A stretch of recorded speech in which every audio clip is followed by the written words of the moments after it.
بسم اللہ الرحمن الرحیم 2006 عیسوی کی بات ہے۔ انجینئرنگ یونیورسٹی لاہور میں ایم ایس سی کی کلاس تھی۔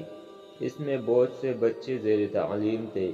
ان میں 4 بچوں کی کہانی یہ ہے۔ پہلا بچہ بہت زیادہ لائق تھا اور ہر کلاس میں فرسٹ آتا تھا۔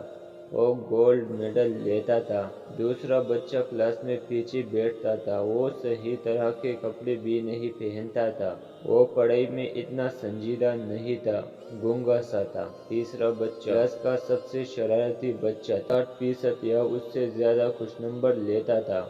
یہ بڑا شوق سا تھا۔ جب کسی وجہ سے استاد کلاس نہیں پڑھاتا تو یہ کلاس پڑھا دیا کرتا تھا۔ جب یہ اپنے کلاس فیلوز کو کہیں لے کر جانا چاہتا تھا تو سارے بچے اس کے پیچھے چل پڑتے۔ چوتھا بچہ جب بھی کلاس میں کوئی مسئلہ ہوتا تھا، آگے کھڑا ہو کر اپنی کلاس کو پیچھے لگا کر پرنسپل کے پاس چلا جاتا تھا۔ تعلیم حاصل کرنے کے بعد کچھ سال بعد ان کی زندگی کچھ یوں تھی۔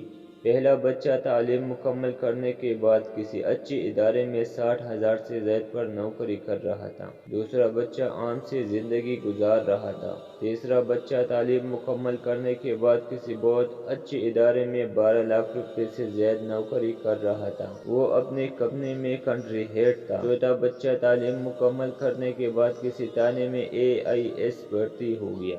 پہلے بچے میں تعلیمی قابلیت تو بہت اچھی تھی، مگر اس میں اعتماد، بات چیت، وسائل کا استعمال اور لیڈرشپ کی کمی تھی، اس لیے وہ زیادہ ترقی نہیں کر سکا۔ دوسرا بچہ زندگی کے کسی بھی معاملے میں سنجیدہ نہیں تھا، اس لیے کچھ بن نہیں سکا۔ تیسرے بچے میں اعتماد تھا اور اعتماد آگے بڑھنے کے لیے بہت ضروری ہے۔